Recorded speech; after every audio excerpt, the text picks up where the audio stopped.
ታመኩበት ምን ነሳ ምድን የማይመስለኝም ለሞት ነው እንግዲህ ያባተ ማጣት የትምነት እንዳይሰማሽ ጽኒ ልጅ ሆይ ጽናቱን ስጥሽ ብለው ነበር የነገሯት።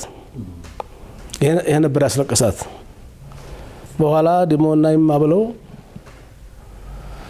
ከቤተሰቦች እኮ አንቺ ነሽ የምትከተኝ ጎበዟ ልጅ ቀርመሽ የምትከተኝ አንቺ ነሽ እንጂ እኮ የጀነት ሴቶች አለቃ ነሽ አንተ ሰይደቱ ንሳኢ አህል ጀና ኢላ መርየም ካልሆነች ማን ትወዳደርሻለች? ስለዚህ አንቺ የሴቶች አለቃ ነሽ ጀነት ትገቢያለሽ ብለው እና የጀነት አለቃ እንዲሆነች ስለዋት ፈዱህ ይከት ቀድመሽ እኔን ነው የምትከተይ ማንንም የቤተሰብ አባል ሳይሞት አንቺ ነሽ የምትሞቺው ትከተይኛለሽ ሲሏት ሳቀች። እና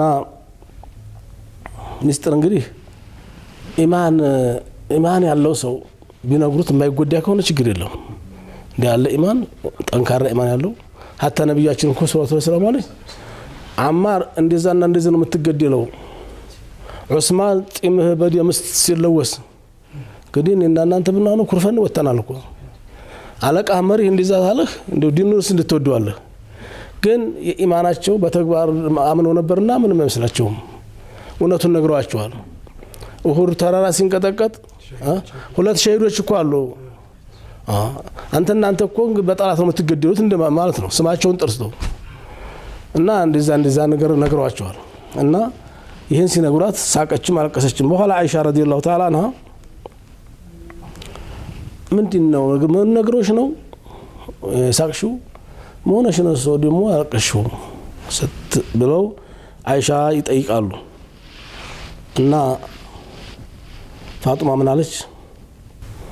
እንዲነግራችሁ ትፈልጋላችሁ እንዴ አለች።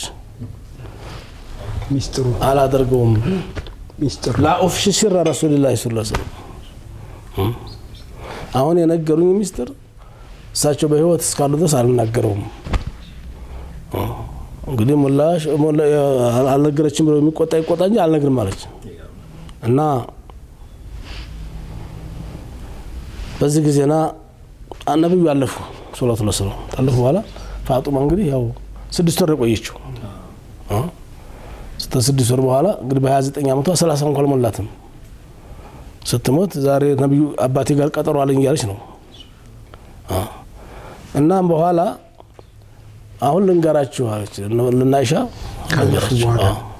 የዛ ጊዜ ያለቀስኩ የሳኩት እንደዛና እንደዚህ ያለቀስኩት ለሞት ነው ሲሉኝ ይሄ ሚስጥር ስለነገሩኝ